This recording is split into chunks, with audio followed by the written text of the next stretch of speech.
여러분 환영합니다. 오늘 우리가 아주 깊이 파볼 주제는요.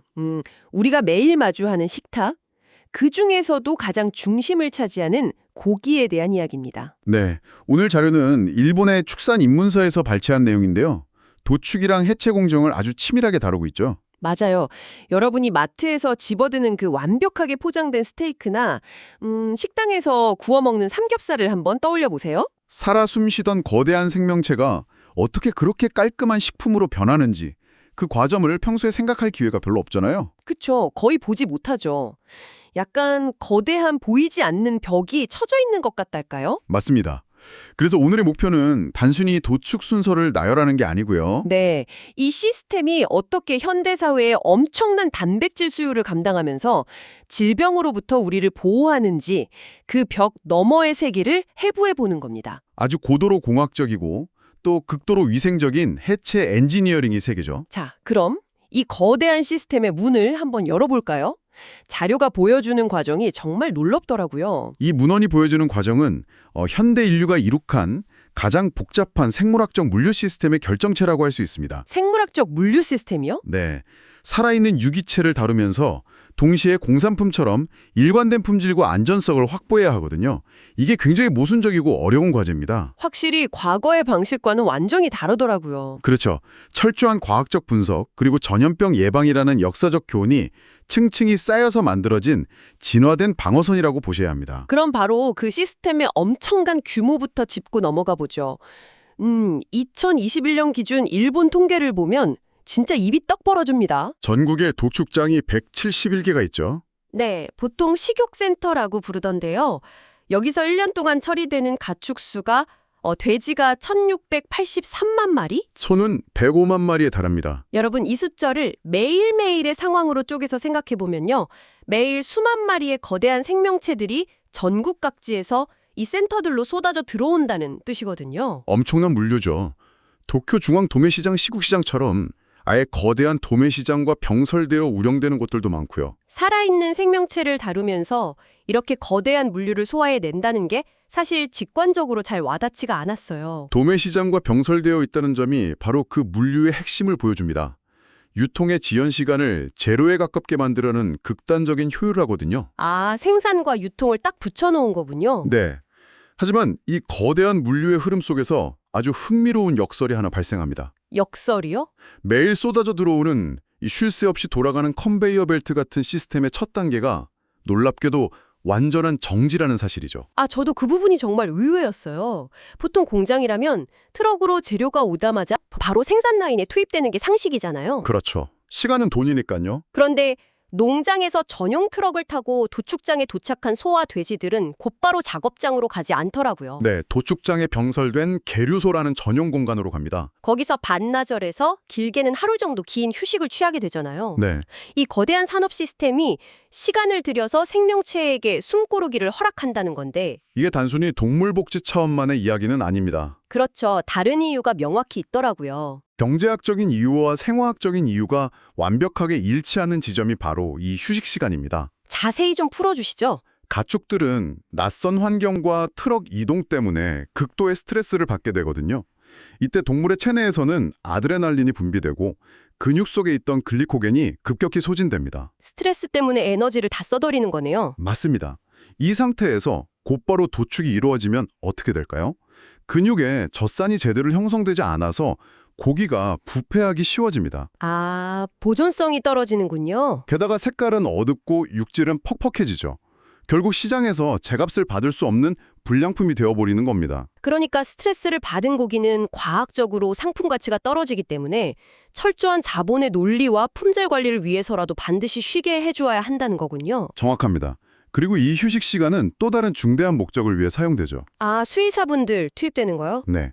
가축들이 안정을 취하는 동안 수의사 자격을 갖춘 지방공무원인 식욕위생검사원들이 투입됩니다. 공무원들이 직접 확인하는 거네요. 이분들이 동물의 호흡, 걸음걸이, 눈빛, 피부 상태를 하나하나 살피면서 전염병이나 이상 징후가 없는지 생체 검사를 실시합니다. 이윤을 추구하는 기업 직원이 아니라 지자체 공무원이 전담한다는 게 아주 중요해 보이네요. 이 첫 단계가 국가 공중보건의 최전방 방어선 역할을 수행한다는 걸 의미하죠.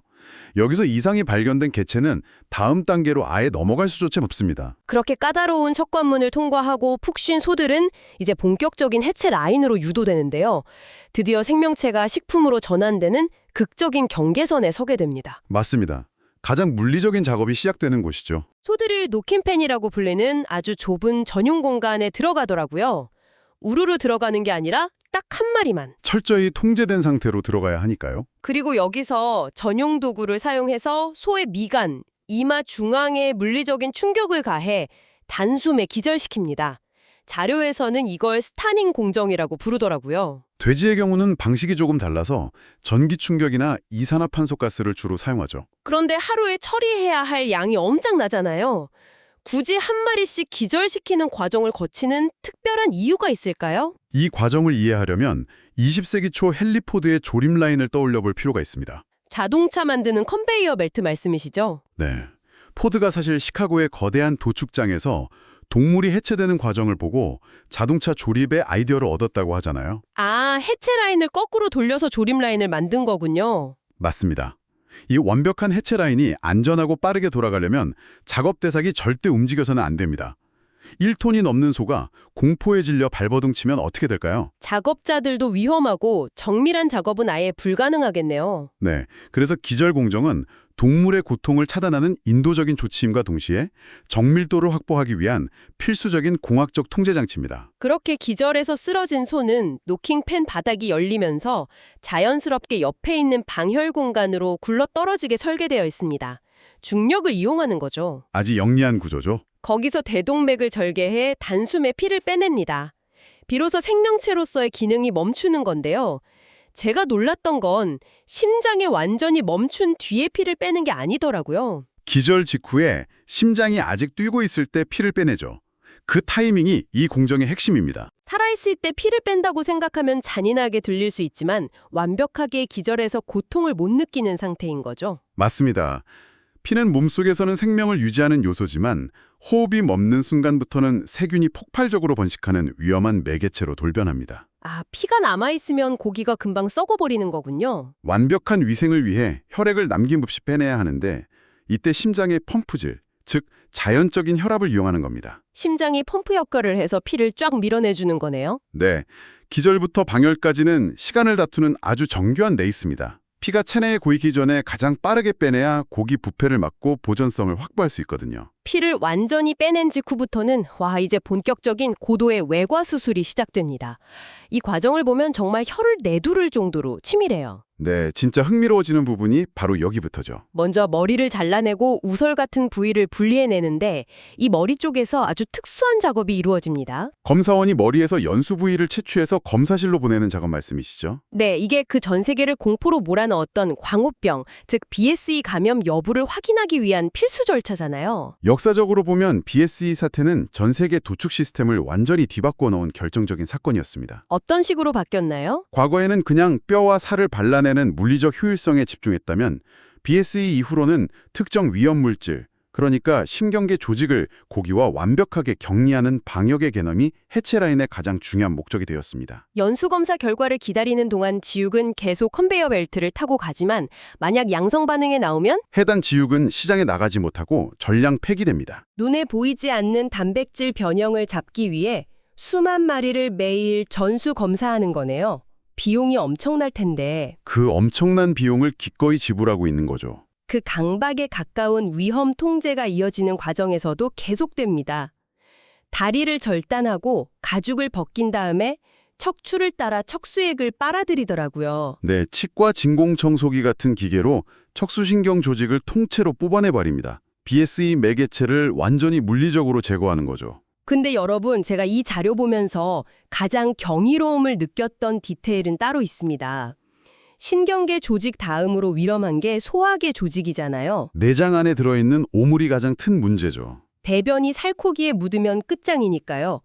기계로 소의 가죽을 벗길 때 엉덩이 쪽 가죽을 사람이 먼저 벗겨내는데 이때 내장 내용물이 항문으로 쏟아지는 걸 막기 위해서 소의 항문에 비닐봉지를 씌우고 단단히 묶어버리죠. 네, 진짜 충격이었어요.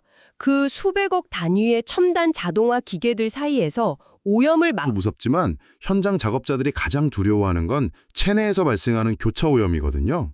소장이나 대장 안에 세균들? 소 내장에는 천문학적인 숫자의 세균이 있습니다.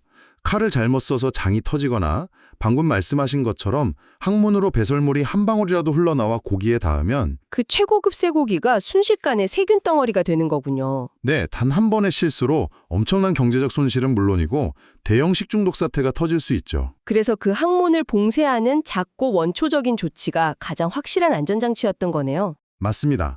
가죽을 벗길 때도 마찬가지예요. 동물의 털과 피부에는 농장에서부터 묻어온 온갖 오물과 미생물이 특실거리잖아요. 그렇죠. 털이 살코기 쪽으로 말려 들어가면 안 되니까 기계의 텐션이나 각도가 다 정밀하게 계산되어 있다면서요. 네, 이걸 그냥 가죽을 벗긴다고 표현하기엔 부족합니다. 오염된 외부 껍질을 무균 상태의 내부 조직과 단 한 번의 접촉도 없이 완벽하게 분리해내는 고도의 외과적 박리수술이라고 부르는 게 정확하죠. 그렇게 철저하게 가죽을 벗기고 나면 흉골을 절단해서 내장을 적출하는 단계가 옵니다. 위, 장, 심장, 간 같은 장기들을 조심스럽게 꺼내는데 이 내장들은 지우기 이동하는 라인과는 완전히 다른 별도 라인으로 옮겨줍니다. 여기서 식육위생검사원들이 다시 철저하게 검사를 하잖아요. 네. 내장 검사는 동물의 건강 상태를 확인하는 블랙박스를 해독하는 것과 같습니다. 겉보기엔 멀쩡해도 간 색깔이나 폐, 림프절을 보면 기생충이나 염증이 있었는지 알 수 있는 거군요. 네. 살코기와 내장을 분리해서 각각 교차 검증하는 이 듀얼 시스템 덕분에 어느 한쪽이라도 문제가 있으면 즉시 전체를 폐기할 수 있는 강력한 추적 권리가 되는 겁니다. 자, 이제 내장까지 모두 분리해낸 소의 몸통은 우리가 정육점이나 다큐멘터리에서 보던 거대한 고기 덩어리, 지우개 형태가 됩니다. 여기서 마지막 하이라이트 공정이 남아있죠? 네, 전용 전기톱으로 척추 정중앙을 세로로 쫙 가르는 등할복 공정입니다. 무거운 고기 덩어리를 반으로 쪼개서 좌우 내층으로 나누는 건데 굳이 척추 한가운데를 정확히 갈라야 하는 이유가 뭔가요? 크게 두 가지 이유가 있습니다. 첫째는 아까 말씀드린 신경계 조직 제거의 연장선입니다. 척추를 가르면 척수신경이 지나가던 관이 드러나잖아요. 안쪽에 남아있을지 모를 착수액을 눈으로 보고 완벽히 제거하려고요. 맞습니다. 둘째는 연력학적인 이유예요. 도축 직후 동물의 체온은 뜨겁습니다. 이 거대한 덩어리를 통째로 냉장고에 넣으면 겉은 식어도 안쪽은 안 식겠네요. 네, 중심부열이 식는데 너무 오래 걸려서 안쪽 고기가 상해버립니다. 지육을 반으로 갈라서 표면적을 넓혀야 냉각 속도를 극대화할 수 있습니다. 좌우가 고르게 숙성되도록 계산된 거군요. 뼈를 가르고 나면 뼛가루 같은 게 묻을 텐데 이걸 진공청소기 같은 걸로 다 빨아들이고 경막까지 말끔하게 벗겨낸다고 나와 있어요. 그리고 거대한 지육 세척기에 넣어서 엄청난 수압으로 안팎을 다 씻어내죠. 세척까지 마친 고기는 드디어 냉장고로 가기 전 최종 관문에 서게 됩니다. 마지막 검사입니다. 계류소에서 살아있을 때 한 번, 내장 상태로 한 번, 연수 조직으로 또 한 번, 그리고 마침내 이 지육 상태에서 질병이나 오염을 최종 확인하죠. 이 겹겹의 방어선을 다 통과해야만 비로소 고기의 검인, 즉 국가가 안전을 보장한다는 도장이 찍히는 거군요. 네, 도장이 찍힌 지육은 급속 냉각된 뒤에 다음날 등급 판정을 받고 경매에 붙여집니다. 와, 오늘 우리는 정말 살아 숨쉬는 생명체가 극도의 스트레스 관리를 거쳐서 겹겹이 설계된 BSE 방어선, 교차 오염 방지 시스템, 그리고 정밀한 기계적 해체 과정을 뚫고 안전한 식재료로 변모하는 경이로운 여정을 따라가 봤습니다. 이 과정을 이해하는 건 우리가 매일 소비하는 식량의 본질을 아는 데 필수적이죠. 이 심층 탐구를 함께 하신 여러분은 앞으로 마트 정육 코너에서 고기를 보실 때 단순히 저녁거리로만 보이지는 않으실 겁니다. 보이지 않는 곳에서 매일 돌아가는 이 섬세한 시스템을 떠올리시겠죠? 그런데 여러분, 이 완벽에 가까운 거대한 시스템을 보면서 저는 우리 사회가 마주한 기술적 변곡점이 하나 떠올랐습니다. 오, 어떤 건가요? 우리는 지난 한 세기 동안 동물을 가장 효율적으로 분해하는 이 해체 역조립 라인을 극한까지 발전시켜 왔잖아요. 그런데 지금 실험실에서는 동물을 기르고 도축하는 과정을 아예 생략한 기술이 상용화 직전에 와 있습니다. 세포 단위에서 고기를 길러내는 배양육 말씀이시군요. 네, 만약 근미래에 이 배양육이 식탁을 대체하게 된다면 수백만 명을 이동시키고 피를 빼고 척수를 뽑아내고 거민을 찍던 이 인프라와 수많은 사람들의 노동은 어떻게 될까요? 와, 우리가 방금까지 찬사를 보냈던 이 완벽한 시스템이 어쩌면 인류 역사상 가장 거대한 유물로 남게 되는 것은 아닐지 질문을 던져봅니다. 우리가 구축해온 이 완벽한 시스템 자체가 완전히 무용지물이 될 수도 있다는 그 상상이 진짜 이 모든 과정을 알고 나니까 훨씬 더 소름 돋게 다가옵니다. 소비자와 생산 과정 사이의 거리가 앞으로 더 어떻게 변할지 생각해 볼 문제죠. 여러분은 이 질문에 대해 어떤 답을 내리시겠습니까? 완벽한 시스템의 끝자리에서 새로운 시대의 식탁을 상상해 보시길 바라면서 오늘의 심층 탐구를 마치겠습니다. 함께해 주신 여러분 감사합니다.